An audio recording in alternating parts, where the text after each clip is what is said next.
итгэгч болоод буюу яг Есүс Христ түүнд итгэж болоод олон бас юм үгийн баялаг маань нэмэгдсэн шүү дээ.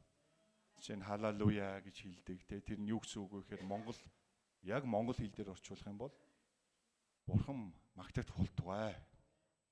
Тэгээ бас бид нар амен гэж хэлдэг. Амен гэдгийг монгол хэл дээр буулгаад орчуулах юм бол хэлснээр тань болох болтугай гэсэн. Бид нэг ерөөлийг хүлээж аваад ч юм уу ерөөлийн залбирлыг хүлээж аваад эсвэл Бурханы үгийг хүлээж аваад сонсоод хариуд нь бид ийхүү хэлсэнчлэн миний амьдрал болох болтугай гэсэн тэр үг бол амен гэдэг энэ дөрвөн үсгтэй үг байгаа шүү дээ. Тэгээд гайхамшигтай нэг талаар бид яг тийм олон үгийн баялагтай болж байгаа боловч нөгөө талдаа бид эдгээр үгүүдээр дамжуулан үгсээр дамжуулан бид бас Бурхантай бас ярилцж байгаа. Түүнд бас хариуг бас илэрхийлж хэлж байгаа тийм боломж болдог үлээ. Халелуя. Амен. Тэгээд энэ тэнд ингээд явж байхад хүний амьдралд нэг газар тийм болсон байна л да. Өмнө нь бид нэр сонсч ирсэн зөвхөн бурхан тэнгэрт оршигч бурхан гэдээ яваад байсан. Гэтэл нөгөөх зүйл нь юу болсон бэ гэхээр яг энэ бурхан гэдэг тэнгэрт оршигч бурхан гэдгийн цаана ямар нэр байна вэ гэдэг нь ийм асуултанд хүрсэн байгаа байхгүй. Тэгээ зарим хүмүүс бүр тэнгэрлэг бурхан минь гээл, зарим нь болохоор тэнгэрт байгаа бурхан минь гээл. Гэтэл Есүс яг Библи Бурхны бичээс болсон судар болсон. Бид нар энэ Библи бол судар шүү дээ. Энэ бол зүгээр нэг юм кириллээр бичсэн юм ном бол биш дээ. За яг ном гэж харж болно гэхдээ энэ бол судар баг. Тэгээ энэ судар дээр бол яг юу гэж хэлсэн бэ гэхээр тэр тэнгэрт байгаа бурхан, тэр тэнгэрт оршдог бурхан гэдгийн тэр цаана байгаа яг тэр бурхны нэр нь хэн бэ гэхээр Есүс Христ гэж байгаа. Тэгээ та бүгдийг үнэхээр уриалмаар байна. Та залбирахдаа эсвэл хин ямар нэгэн байдлаар Бурхны үгийг хуваалцахдаа Есүс Христийн нэрээр гэдэг энэ бол маш хүчтэй зүйл байхгүй. Яг тэр энэ нэрийг сонсохоор жөтгөрүүд гэж хэлдэг те. Жөтгөрүүд, нүдэнд үзэгдэхгүй тэр сүнслэг атакууд гэж тэр дайралтууд хүний ер нь муу сүнс буюу энэ сатан хүний амьдралаас хулгайлж, алж, тийм ээ хуурам эхлэх гэж ирсэн гэсэн үг байгаа байхгүй. Тэгэхээр бид нар хүмүүс нөгөө сүнслэг тэр зүйл рүү ороогүй тохиолдолд ч юм уу сайн ойлгоогүй тохиолдолд сайн мэдэхгүй. Миний амьдралыг яанаас нь хулгайлаад байгаа юм?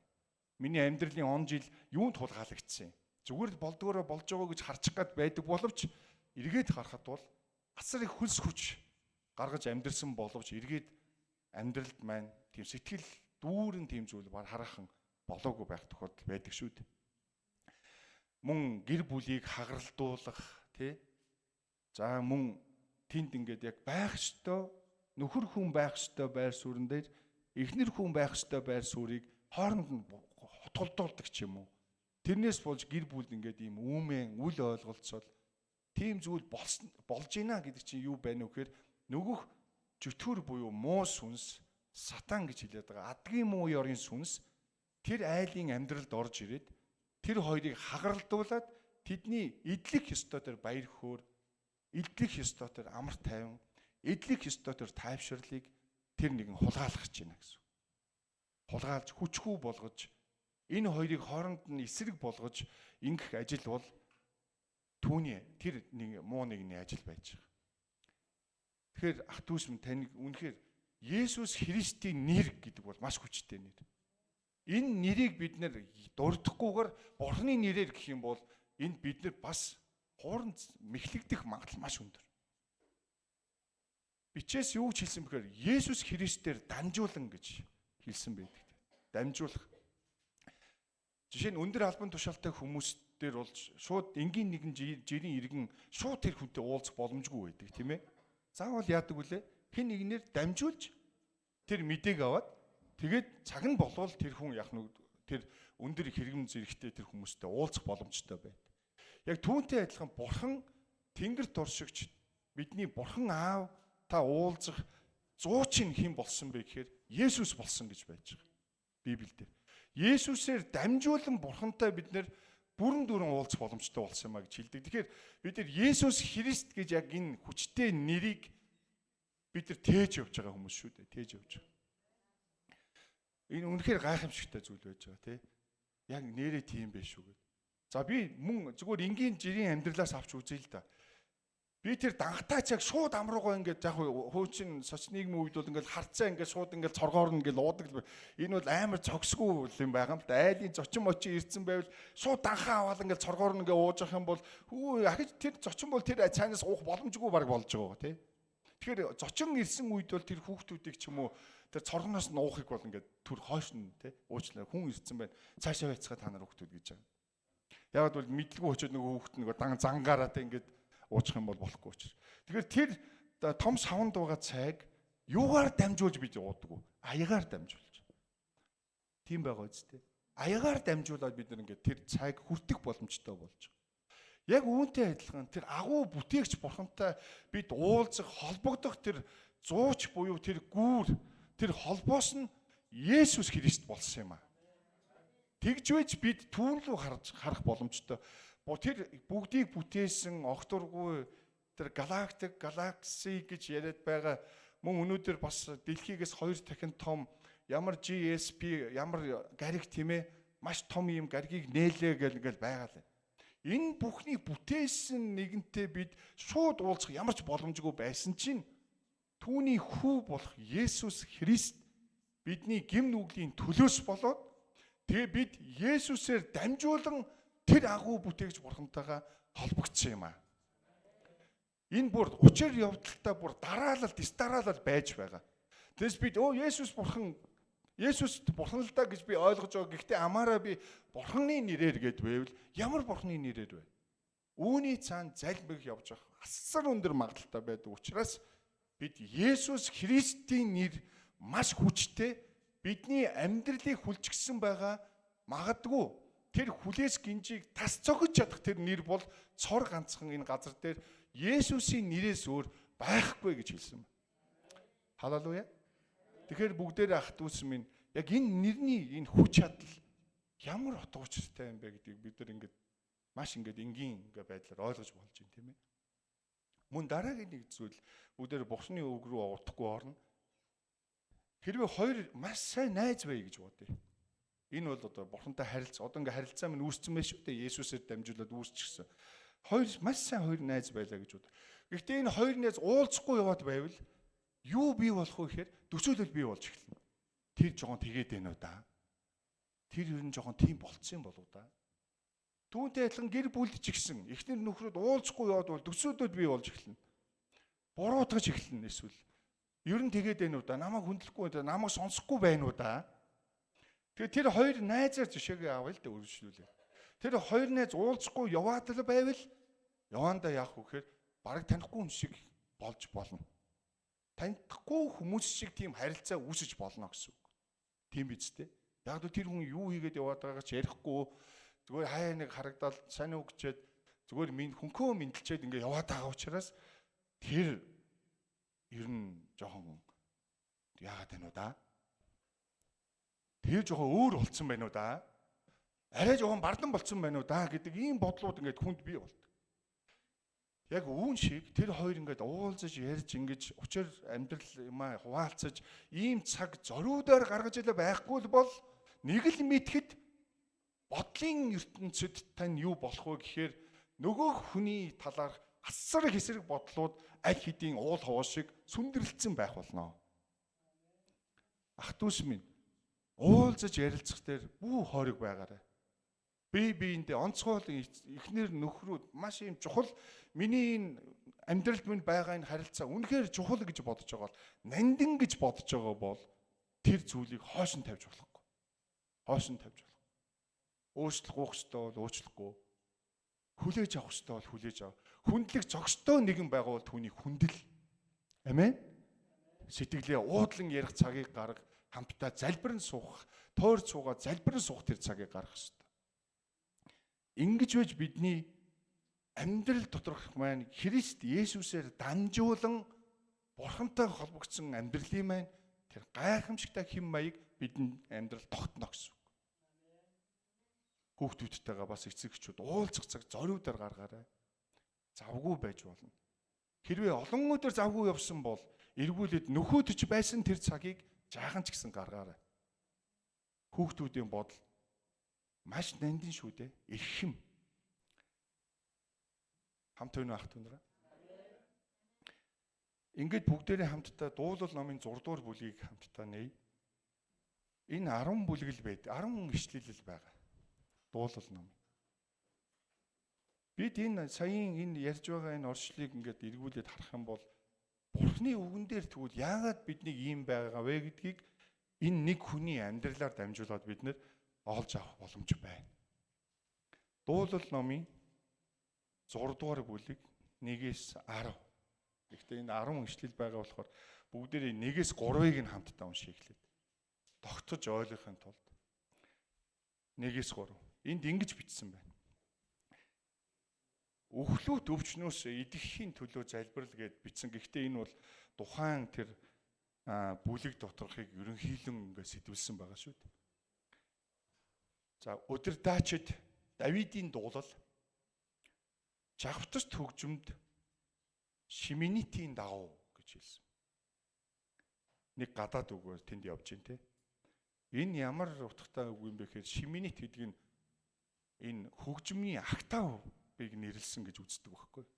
Ер нь бол Шиминит гэдэг нь тухайн үеийн амьдарч байсан хүмүүс хөгжмийн актавын 8 дугаар актав гэж явдаг. Тэгэхээр энэ Давид энэ дуулалыг энэ хүнд хэцүү байх үедээ Бурханд хандан энэ дуулалыг дуулахдаа тэр чавтарт хөгжмийн 8 дугаар актав дээр дуулсан гэсэн санааг авч болно гэсэн үг. Аллилуйя. Ийм зүйл Шиминит гэдэг нь тийм утгатай. Тэгээ нэг гадаад үг байсан учраас бүгдээр хамтдаа тайлбарлалаа шүү дээ.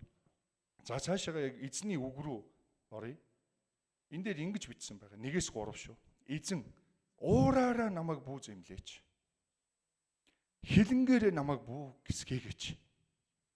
Сул дороогийн минь учир эзэн намайг өршөөгөөч. Ясмын янгийнхын учир эзэн намайг та хэрэглээч. Эдгээгээч. Сэтгэл минь ихэд шанална. Эзэн минь гэвч та хэр удах вэ гэж хэлсэн. Тэгээ энийг ингээ харах юм бол ер нь бол Давид гэд нэртэй тэр хүн бидэнтэй л адилхан хүн тэр хүн маш юм хэцүү байгааг эндээс олж харж болж байгаа. Бурхнаар түүний амьдрал маш хүнд хэцүү болсон учраас өвчин зовлон ингээ баригдсан учраас Бурхан надад ууралсан учраас энэ бүгдийг миний амьдрал зөвшөөрлөөдөө гэж бодож байгаа. Яг тийм нэгэн хүний сэтгэлээс гарч байгаа залбирал байна. Магтав Бурханд хандаж аялгуутаа залбирч байгаа залбирал байж байгаа. Тэгэхээр эндээс бүгдээр нэг зүйлийг олж харж болно. 2 дугаар ишлэл дээр би сүлдсэн билээ би сул дороо гэдгээ яг хүлээмжшүүлж байгаа нэг хэсгийг харж болно. Сул дороогийн минь учир гэж хэлсэн. Эзэн намайг өршөөгөөч гэж.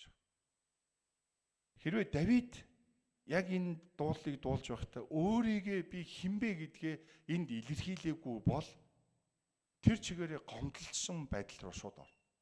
Гомдол болж хөврнө гэсэн. Бурханд гомдлсон гомдол буюу тэр орон зайг нь адгийн мууны ёрын сүнс ашиглаж Бурханы эсрэг хүн болгох боломжтой. Бодол санаагаар. Үйлдэлээр нь тэр бодол санаа нь тэнд үнэхээр ноёлох юм бол тэр хүн тэр үйлдэл хийхэд ойрхон болно.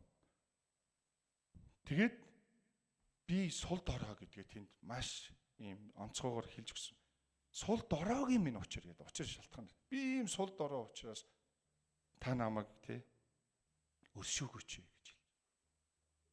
Тэгэхээр бидний амьдралд үнэхээр төсөөлшгүй, ойлгогчгүй эсвэл юу болоод байгаа нь мэдэгдэхгүй эсвэл маш их бие өвдөж сэтгэл шаналх хичнээн янз бүрээр оролцсон ч тэр нь яг ингээд тааллаар болж өгөхгүй байгаа ийм асуудал донд байхдаа бид энэ хэсгийг бид нар бодох ёстой.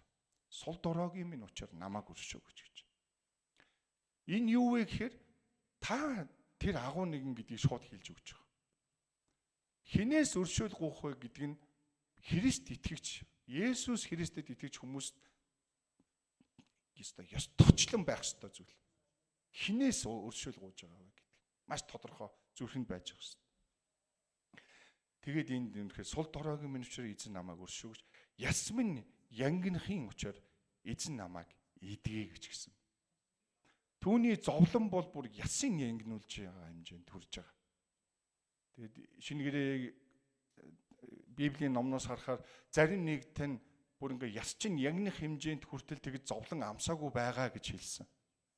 Тийм учраас зовлонгийн учир утгыг сайн мэдэхгүй байгаа гэдэг тийм зүйлийг бас хэлсэн байдаг.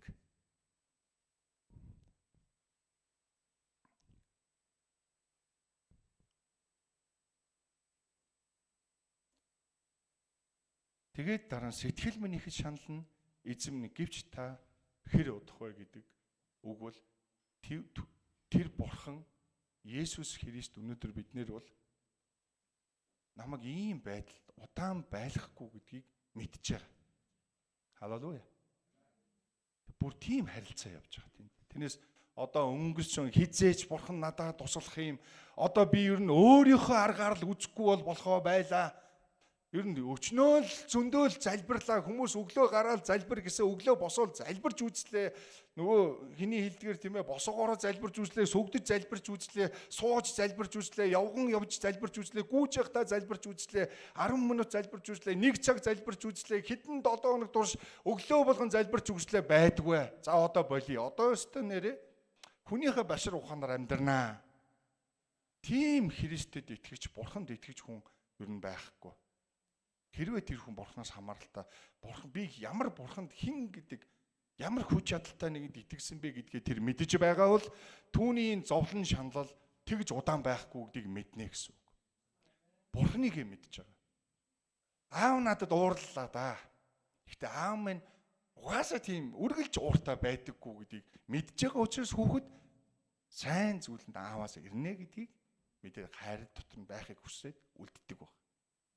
Ээж намайг тэрвэрэндээ. Өнөөдөр тэрвэрэхгүй байна. Дараа нэг өдөр тэрвэрнэ штэ гэж хүүхэд мэдж байгаа учраас тэр хайр дотор нь, тэр тэв дотор нь байж чадчих. Халелуя. Тэгээ ийм залбирлыг үнэндээ бүгдээрээ энэ бүгдээс юуг мэдэж аваад яг энэ бүгдээс сураа юуг мэдэж аваад байгаа авах ёстой юм бэ гэхээр зовлон дунд хүн бурхнаас зүхтах биш. Саях шиг.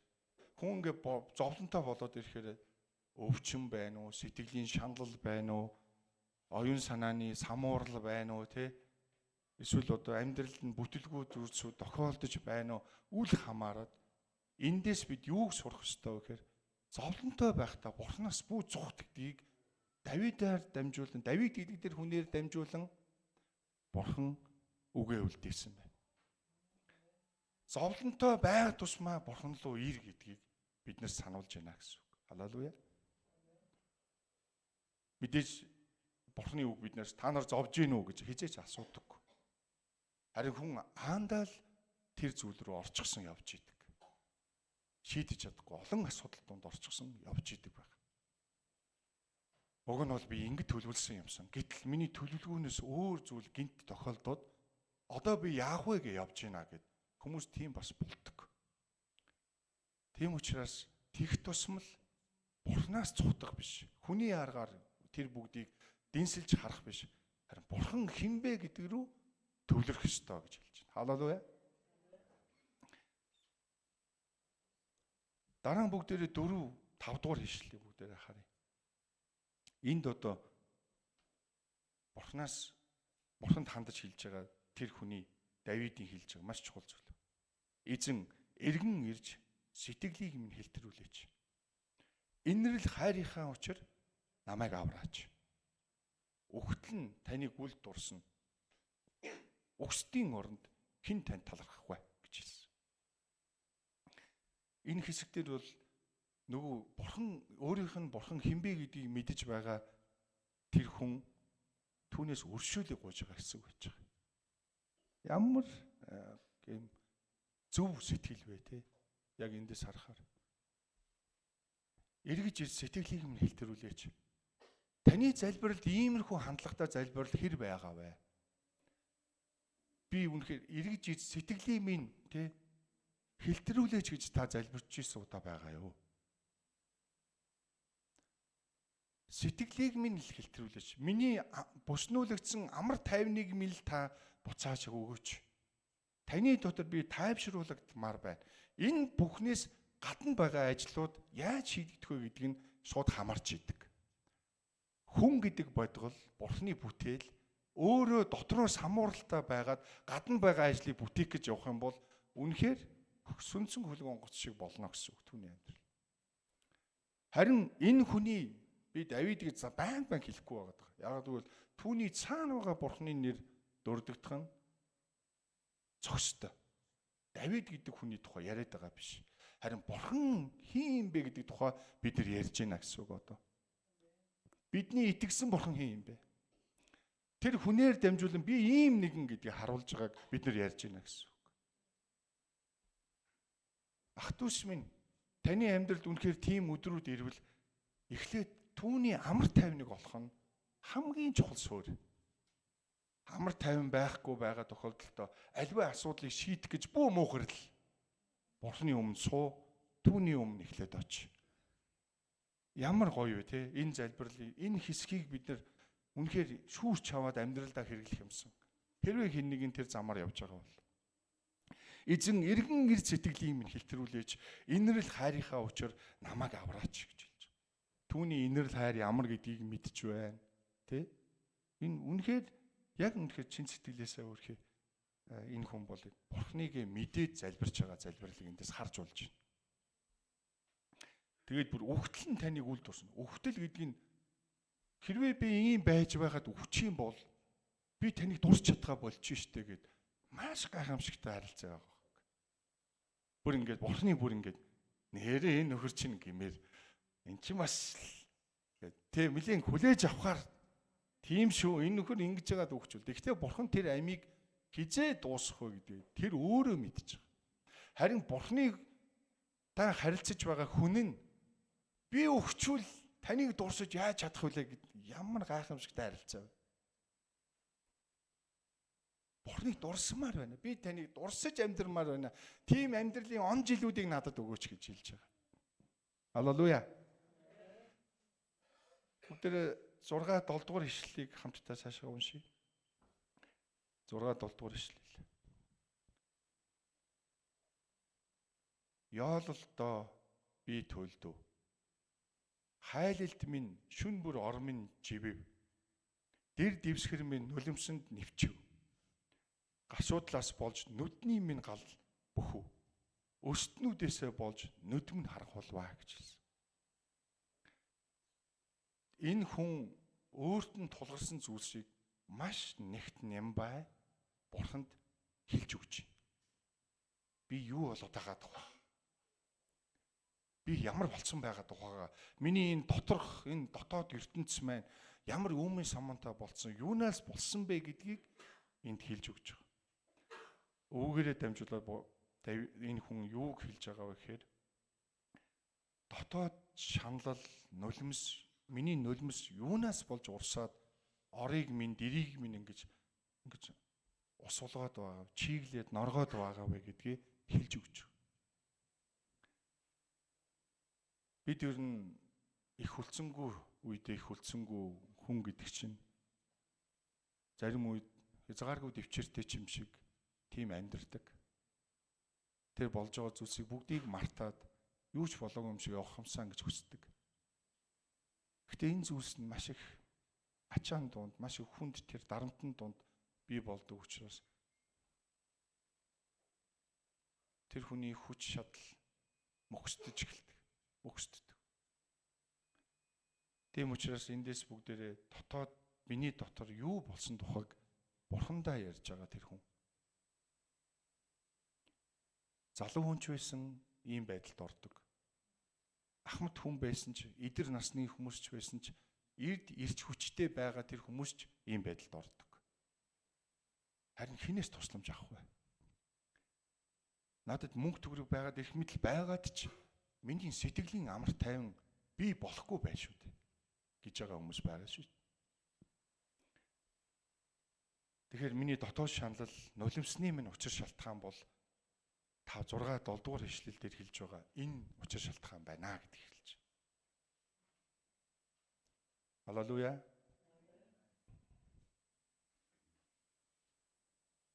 Тэгэхээр сул дороогоо хүлээн зөвшөөрнө гэдэг бол итгэлгүй байхагийн шинж огтхон биш.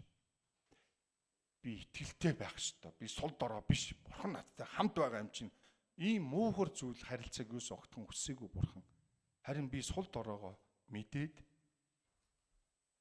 энэ сул дорой байдлаа мэдж бурхантай ярина гэдэг нь итгэлтэй байдлын эхлэл нь болдог гэж тайлбар явдаг.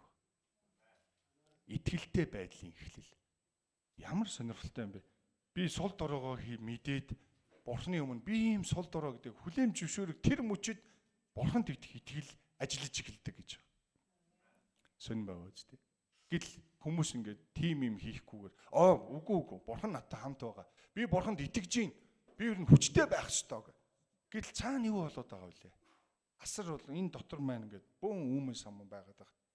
Би ямар сул дорой гэдгийг ойлгоод эртхэн шиг өвдөг сүгцснөр нь илүү асуудлыг дамжирхаас сэргийлж чадчих. Энэ бол бурхнаас ирэх мэрэгэн ухаан юм.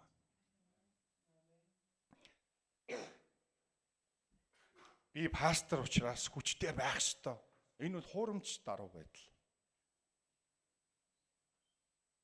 Би удирдагч юм чинь би уйлж болохгүй гэдэг ч юм уу. Би хүн уйлж болохгүй. Энэ бас хуурамч даруй байдал. Гэвч түүний амьдрал юу болоод байгаа вэ? Би итгэж учраас шантрах ёсгүй. Бурхан надтай хамт байгаа. Үүнээсээ өмнө өвдөг сүгдэж би сул дорой билээ гэдгийг хэлхийг Бурхны үг бидэнд сануулж байна. Би чи найзуудтай үнэхээр нэлээд тэр нэр хүндтэй штэ. Найзууд дондаа би бол үнэхээр тэдний дунд бол би үнэхээр толгой зогтдог штэ. Би яагаад ингэж дороодох гэж, би яагаад ингэж өмрөх гэж. Би зүгээр босъё. Энэ дандаа зүгээр хүнээс гарч байгаа хиймэл зүгээр л даруй байдлууд. Харин бурханд итгэж байгаа хүн бол би хэн блэ гэдгийг мэднэ. Бурхан хэн бэ гэдгийг мэдээд эртэн шиг түүний өмнө өвдөг сүгдэж сууж байгаа хүн. Халелуя. Тэгэхээр эзэн буцаж сэтгэлийн минь авраач гэж хэллээ. Тийм ээ? Мөн бид нар хамтдаа би ёолн сүлджээ. Шүн бүр ор дэвсгэрээ нулимсаараа норгоно гэж энд бас харлаа. Уйлсан гэдгээ Бурхны өмнө хэлж байгаа энэ хүн. Юус нуугаагүй. Би уйлсан. Би уйлсан эзэн минь, Бурхан минь. Өнөөдөр бидний хувьд бол Есүс Христ эзэн минь. Би уйлсан. Дам дүүргэлж түүний нэр дурддагтана. Яагаад энэ хиймэл шүтэнүүд бүгд нэртэй байгаа гэж? Үүний царна хүч байдаг байхгүй. Харин бидний итгэдэг Бурхны нэр бол Есүс Христ буюу хүн төрлөختийг аврахаар ирсэн, томилогдсон нэгэн аврагч эзэн. Түүний нэрийг Есүс Христ гэдэг. Тэгээ бидний залбирал дотор түүний нэр дурддагддаг. Тэгээ тэр нэрээр дамжуулан би авралыг авсан нэг. Би залуу учраас би аврагдсан биш. Би авьяастай учраас би аврагдсан биш. Би тоо сайн боддог, тооны ухаанд үнэхээр гарсан учраас би аврагдсан биш. Би айлын ганц охин учраас би аврагдсан биш. Би айлын ганц хайрлагцсан хүү учраас би аврагдсан биш. Би өндөр настай өсмийн бууралдсан учраас би аврагдсан биш. Харин Есүс Христийн улмаас, түүний нэрийн улмаас, түүний хүч чадлын улмаас би аврагдсан юм. Халелуя.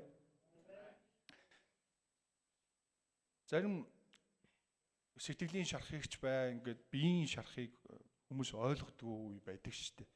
Би нэг сэтгэл шархлана гэдгийг мэдэхгүй болохоор. Түн яг жоохон хэцүү байна л та. Дотор жоохон амаргүй байна л та л гэж яваад байдаг. Гэтэ үнэндээ бол сэтгэлийн шарах гэж ямар зүйл вэ гэхээр яг нөгөө хүний дархлаа унчхаар нөгөө жижигхэн шалбарчхаар тэр ингээд нүүгээ томроод идэх шиг тийм зүйл байгаа. Тэрийг хүн анзаардаг. Зарим өвдөлтийг одоо харилцаанаас болсон өвдөлтүүдийг ч гэсэн хүмүүс анзаардаг. Байдал зүйл шүү дээ гэдэг ч юм. Гэтэл тэр харилцаанаас болж байгаа тэр өвдөлтүүд чинь юунд хүрэх гэж байгаа вэ гэдгийг урьдчилан харах ухаан нь Бурханаас ирдэг мэрэгэн ухаан байна. Тэгээд өвдөөсгдөө бууж өгдөг. Тэгээд өмнө байснаасаа илүү хүчтэй болцох хэвчдэг.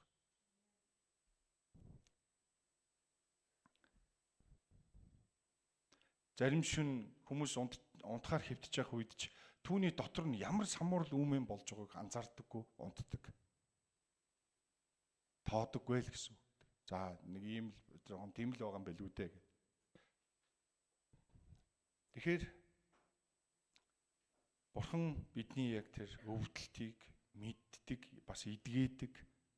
Тэгээд бидний сул доройг мэддэг учраас бидний хийх зүйл бол түүний өмнө өвдөгсөг. Өөр ямар нэгэн зүйл байхгүй. Өнөөдөр би баатар үйж болно. Тэг маргааш би маатар болчвол яах вэ? Маш хэцүү дээ. Баатар маатар гэдэг дараа нь дандаа энэ сонин сул үг яваад байгаа. Тэр нь яг баатар биш гэсэн үг байхгүй. Тэгэхээр энэ зүйлс Бурханаас бидэнд яригдж байна. Бурхан бидний нулимсыг хардаг шүү. Бидний сэтгэлээс урсж байгаа тэр шанал өвдөлтийг тэр бүгдийг мэдж байгаа.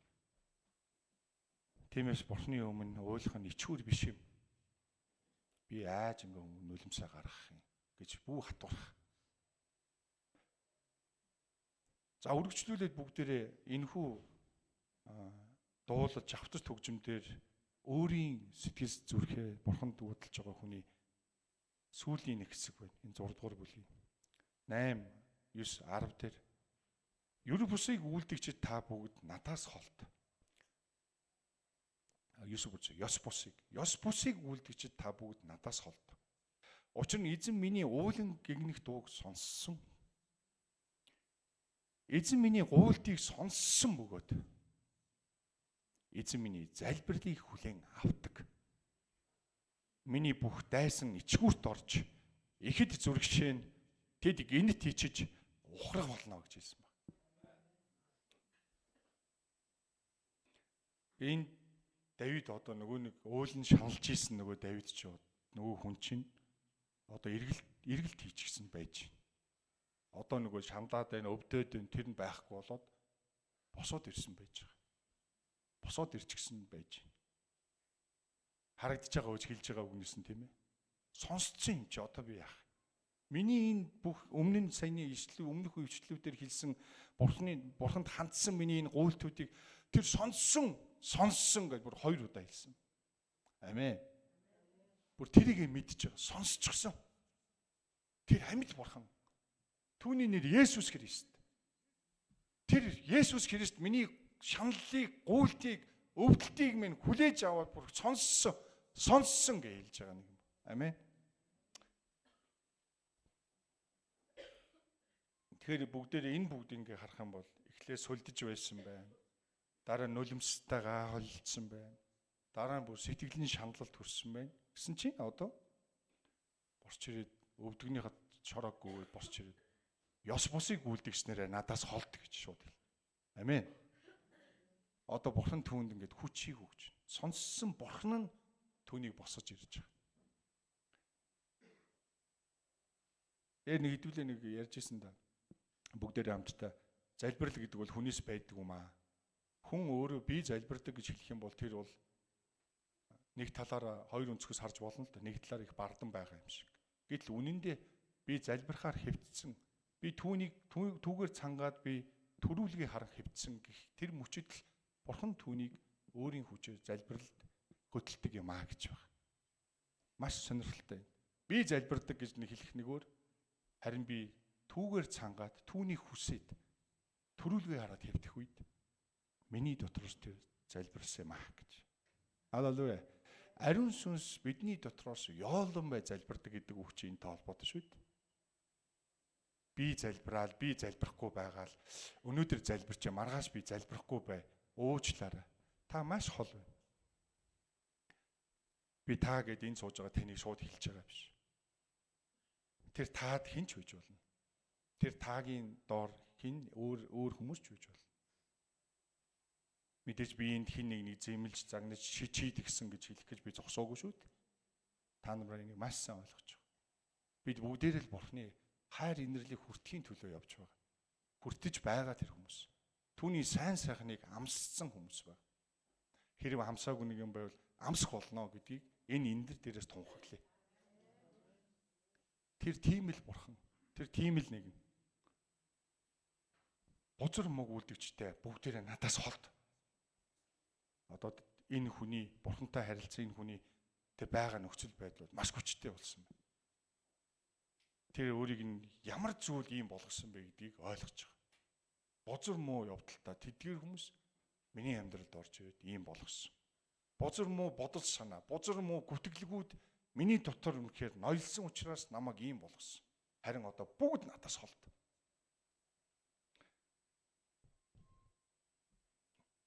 Эзэн минь гуйлтыг минь сонсон, эзэн минь залбирлыг минь хүлээн авсан гэж хэлэхдээ тэр маш хүчтэй зогсож байгааг хэлж байна. Бүр ингээд тууштай. Ямар ч эргэлзээ байхгүйгээр. Бүү санаа зов. Би залбираад нэг тийм амжилтанд хүрэхгүй байгаа. Нөгөө нөхцөл байдал минь хэвээрэл байгаа. Үгүй ээ. Та ойлголтоо дахиад нэг төвшин ахиулж байгаа.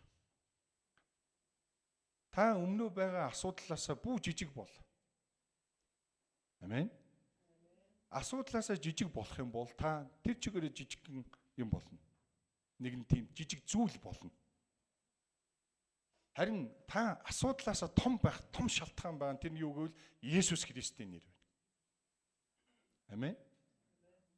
Залуучуудаа, эдэр настангуудаа, ахмадуудаа таны амьдралд өнөөдөр хэн ямар нэгэн асуудал ноёлж байгаа бол түүнээс бүү жижиг бол. Түүнийг даван хар. Эзэнтэйгээ хамт зогсож байгаа та тэр асуудлаас би том гэдгийг та эзний дотор мэдэх бол.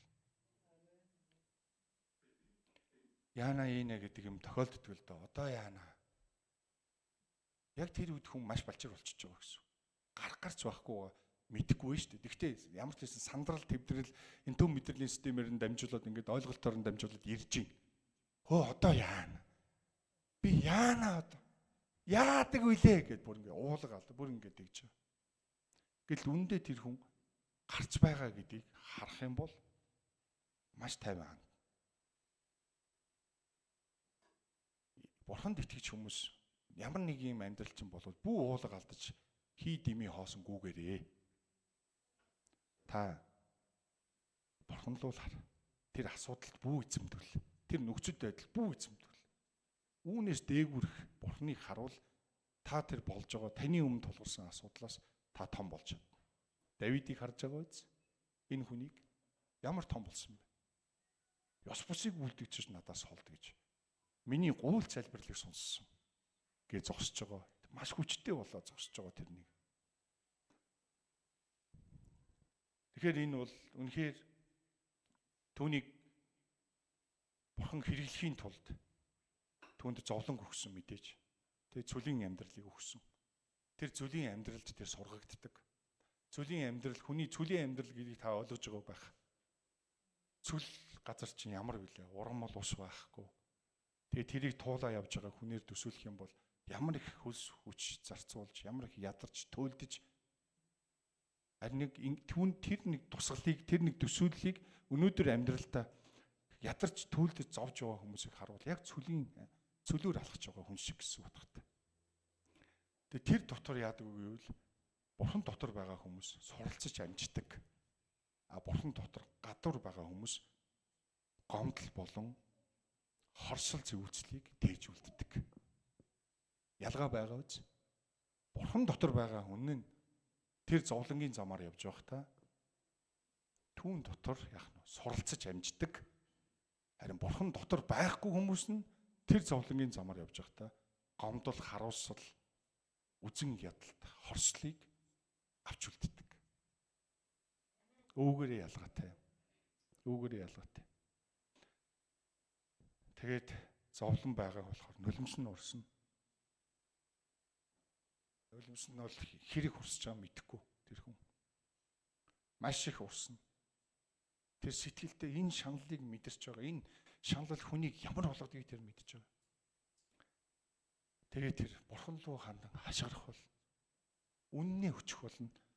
өтөр түргэн бууж өгөх нь зүйтэй гэдгийг тэр ойлгоод Бурхны өмнө өвдөгсөгдөж байгаа. Тэр нэг юм байна.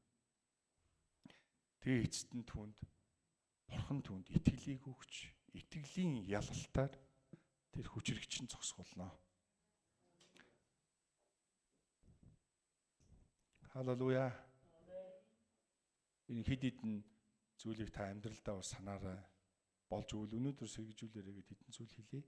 Нэгдүгээрт нь сул дорой үедээ Бурханаас бүх холдорой. Ост бүтэхгүй юм байна. Би ч нэрээ аваа дэвчиж байгаад одоо ингээд өнөөдрөөс ингээл хуучин нөгөө юмтайгаа уулзчихлоо. Одоо ингээл сайхан өөрөөсийнхөө зүгээр замаар ингээл явъя.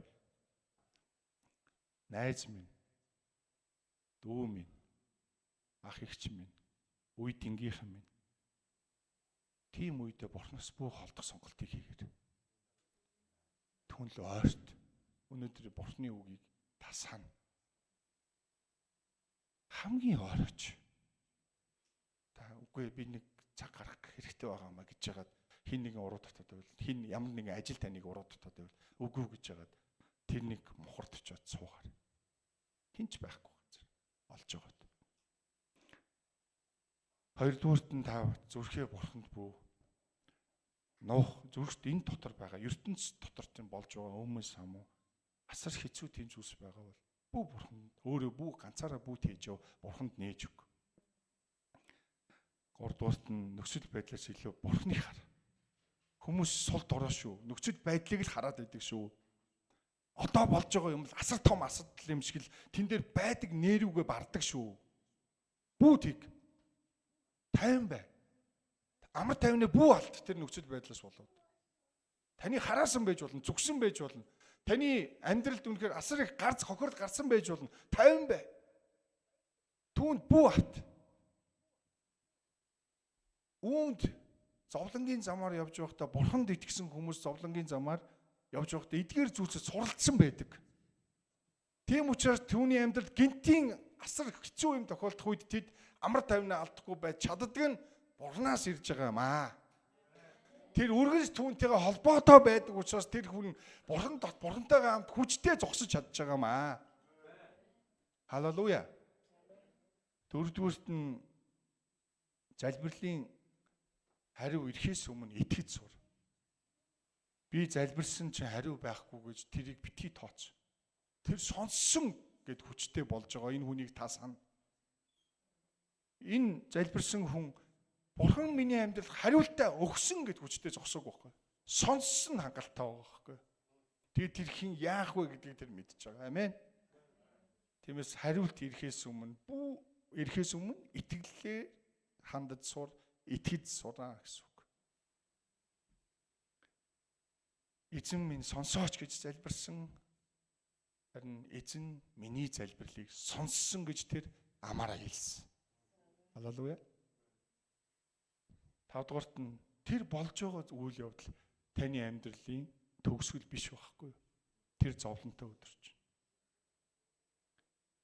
Тэстэ бүгдийг хаяа явчих юмсан гэ замдын хүмүүсээс нэг тийм сонсогддог тий. Надад тийм амьдрал тохиолдож исэн гэж ярьдаг штэ. Тэстэ бүгдийг хаяал орсоргүй алга болчмаар. Гэхдээ тэр хүн байж л байгаа байхгүй. Нөгөө асуудлыг бүгдийг аль хэдийн давахын даваад тий шийдэгдээд одоо маш өөр юм энэ нөхцөл байдалд орчихсон. Тэр зүйл нь ард нь хоцорчихсон. Тэгээд зогсож идэг. Тэгэхээр зовлон бол төгсгөл биш ээ. Зовлон бол бидний цөлдөх амьдралд эзэн биднийг сурах гэж байгаа тэр сургалтын тэр талбар.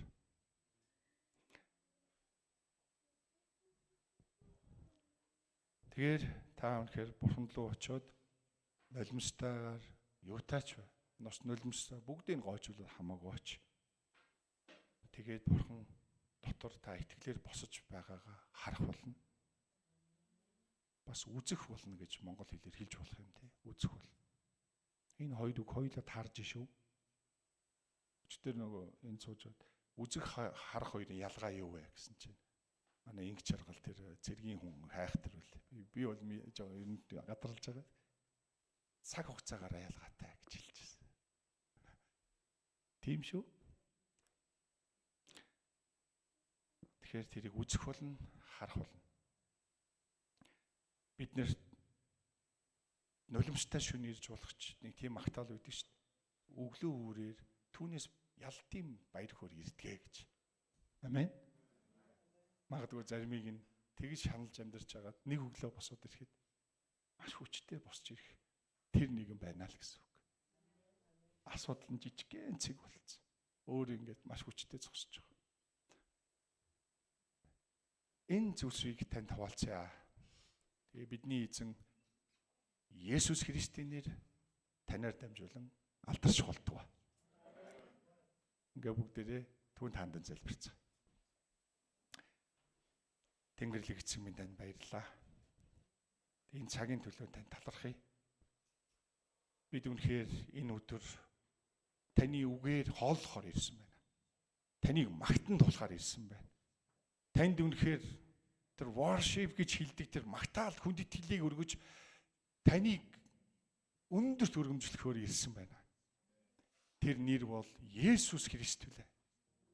Бидэнд амьдралд асуудал байсан ч гүйцэлдэхгүй байгаа зүйлсүүд байгаа ч санаж бодсноор минь бүтэхгүй зүйлс байгаа ч гэсэн тэр бүгдийг ардаа орхиод тань руу ирсэн билээ. Та бол алдар хүндэтгэлийг авах зохистой нэг юм билээ. Эзэн минь таны үг таны өргөөнд тунхаглагдлаа. Та өөрийн үгээр дамжуулан энд суугаа эрэгтэй эмэгтэй хүн нэг бүрийн дотор та ажиллаа хийх билээ. Эзэн минь тийм учраас таныг магтъя. Тийм учраас таныг өргөндөрт өргөмжлөе эзэн минь. Бидний эзэн Есүс Христийн нэрээр залбирлаа. Чуулган нэгэн дугаар амен. Түүнд алдарн байх болтугай. За ингээд микрофон